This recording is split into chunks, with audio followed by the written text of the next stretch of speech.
या देवी सर्वभूतेषु माँ चंद्रघंटा रूपेण संस्थिता। नमस्तस्ये नमस्तस्ये नमस्तस्ये नमो नमः। जय माता दी। ओम नमः शिवाय। आज नवरात्रि का तीसरा दिन है और नवरात्रि के तीसरे दिन नवदुर्गा के तीसरे स्वरूप यानी कि माँ चंद्रघंटा की पूजा की जाती है। आज के दिन माता चंद्रघंटा की पूजा करने से मनुष्य को सभी प्रकार के शारीरिक और मानसिक कष्टों से मुक्ति मिलती है। साथ ही माँ चंद्रघंटा भावनाओं को स्थिर करके धन और वैभव की प्राप्ति करवाती है। निराशा, निर्बलता और दरिद्रता जैसे विकार भस्म हो जाते हैं। शक्ति, ऊर्जा और साहस जैसे गुणों का मनुष्य के तन और मन में संचार होता है। तो आज मैं आपको माँ चंद्रघंटा की बड़ी ही दुर्लभ कथा सुना रही हूँ। तो आइए माता रानी के चरणों का ध्यान करते हुए श्रद्धा और प्रसन्नचित मन से शुरू करते हैं। अपनी कठोर तपस्या से भगवान शिव जी को वापस से जीतने के बाद देवी पार्वती राजा हिमवान के महल में वापस लौट आई। तब राजा हिमवान और देवी मैनावती अपनी बेटी को तपस्या में सफल हुआ जानकर बहुत अधिक प्रसन्न हुए। फिर शीघ्र ही शिवजी और माता पार्वती जी के विवाह का दिन आ गया। सभी देवता इस बात से बहुत अधिक प्रसन्न थे कि उनके भगवान का विवाह हो रहा है। भगवान शिव के सभी गण उनकी बारात के साथ राजा हिमवान के महल में गए। वास्तव में वह भोलेनाथ है, उनका नाम ही शिव है, जो कि शुभता को धारण करते हैं। उन्हें बाहरी दिखावे और किसी औपचारिकता के पालन की क्या ही परवाह थी। वह जैसे थे वैसे ही विवाह के लिए आगे बढ़े। वासुकी और तक्षक जैसे सबसे भयानक सांपों के साथ उनकी माला, कंगन, कमरबंद और कानों की बालियां थी। उनके बाल उलझे हुए थे। उनका पूरा शरीर शमशान की राख से ढका हुआ था। उन्होंने अपने पांचों सिर प्रकट किए। वे प्रभावशाली, उग्र और तीव्र दिख रहे थे। वे बारात में अन्य लोगों की तरह राजसी घोड़े इत्यादि पर सवार होने की बजाय स्वयं एक बैल पर सवार होकर आ गए। मैना देवी, जो कि पार्वती देवी की माँ थी, वे अपने दामाद पर नजर डालने की उम्मीद से प्रतीक्षा कर रही थी।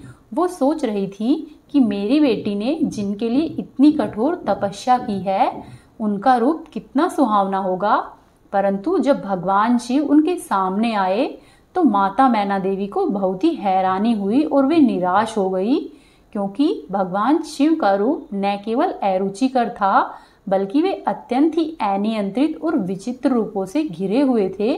भूत, प्रेत और पिशाच बम बम बोले के नारों से वातावरण को गुंजायमान बना रहे थे। भूत, पिशाच, साधु और अघोरी बारात में शामिल हुए थे। ये गण इतने अधिक उत्साहित थे कि मर्यादा के लिए कोई जगह ही नहीं थी। उनकी खुशी स्पष्ट रूप से दिखाई दे रही थी, लेकिन यह दृश्य किसी भी तरह से सुंदर या सुखद नहीं था। पार्वती देवी की माता मैना देवी इस तथ्य को पचा नहीं सकी। उन्होंने सोचा कि मेरी कोमल बेटी अब अपने पति जैसे आतंकित स्वभाव वाले व्यक्तियों और प्राणियों के साथ कैसे रहेगी। मैना देवी ऐसा सोच सोचकर ही बेहोश हो गई। परंतु पार्वती देवी ने शिव तत्व को गहराई से आत्मसात कर लिया था और जैसा कि उनके ब्रह्मचारिणी स्वरूप में देखा था, माता पार्वती सप्तऋषियों के लिए शैव सिद्धांत की गुरु माँ थी। परंतु फिर भी अपनी पूरी करुणा के साथ उन्होंने एक माँ के रूप में मैना देवी की दुर्दशा को समझा और भोलेनाथ को शांत होने के लिए और विवाह के लिए एक सुखद रूप प्रस्तुत करने की प्रार्थना की। देवी पार्वती ने स्वयं को उनके तीव्र रूप से मेल खाने के लिए क्षण भर के लिए उग्र रूप को धारण कर लिया। उनके हाथों में विभिन्न हथियार थे और उनके मुकुट पर एक घंटी के आकार का चंद्रमा था। देवी के इस रूप को चंद्रघंटा के रूप में पूजा जाता है। माँ के इस रूप ने भगवान शिव के रुद्र रूप को शांत किया था और उनके उपद्रवी गणों को वश में किया था। माँ ने शिवजी से सौम्य रूप धारण करने का आग्रह किया। इस बात पर वह तुरंत ही सहमत हो गए।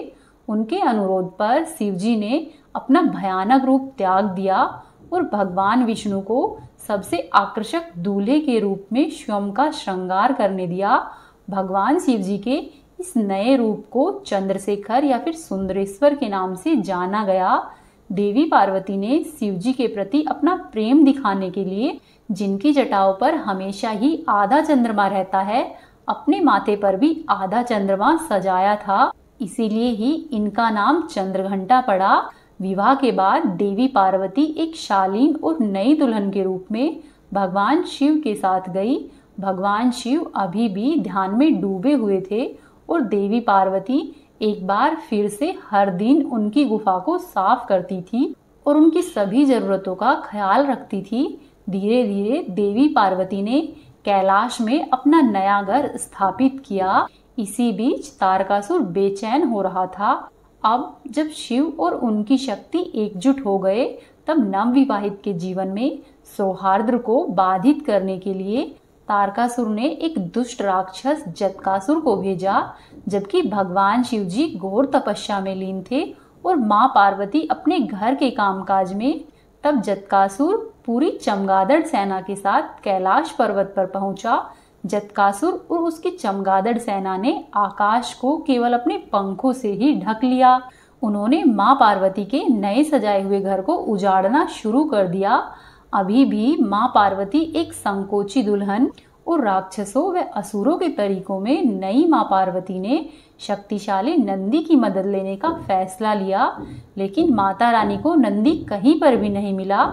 इसी बीच भगवान शिव के अन्य गणों ने जटकासुर और उसकी शक्तिशाली सेना से सुरक्षा के लिए उनसे प्रार्थना की, क्योंकि उन्हें बार बार जटकासुर के हाथों से हार का सामना करना पड़ता था और भगवान शिव जी अभी भी गहरी तपस्या में लीन थे। तब माँ पार्वती स्वयं शिव जी से मिलने के लिए गई। उन्होंने भगवान शिव से इस स्थिति से बाहर निकलने के लिए मार्गदर्शन करने की विनती की। फिर भी भोलेनाथ अपने तप से विचलित नहीं हुए। तब भगवान शिव ने माता रानी को भीतर से सशक्त बनाने का निर्णय लिया और भगवान शिव अपनी साधना में ही लीन रहे। तब पार्वती देवी को जटकासुर से स्वतंत्र रूप से लड़ने की प्रेरणा मिली। तभी उन्होंने अकेले ही जटकासुर से मुकाबला करने का फैसला किया। वह अभी अभी गुफा से बाहर निकली और देखा कि आकाश में अभी भी अंधेरा था। चमगादड़ के पंखों से पूरा आकाश ढका हुआ था। तब माता रानी ने चंद्रदेव से प्रार्थना की कि हे चंद्रदेव, युद्ध के लिए मैदान को रोशन करे और आकर मेरे मस्तक पर आराम करे। तभी युद्ध के मैदान में उनकी सहायता करने के लिए हिमालयी भेड़ियों का एक झुंड आ गया। देवी पार्वती को जल्द ही पता चल गया कि जटकासुर आकाश में चमगादड़ों के द्वारा सक्रिय था। इसीलिए वह विशाल युद्ध के मैदान में एक विशाल घंटा लेकर आई और घंटा इतनी जोर से बजाया कि चमगादड़ों ने आसमान साफ कर दिया। जैसे ही उन भेड़ियों में से एक ने जटकासुर पर प्रहार किया, तब देवी पार्वती ने उस घंटे से जटकासुर के सिर पर प्रहार किया, जिसकी वजह से वह एक ही झटके में मारा गया।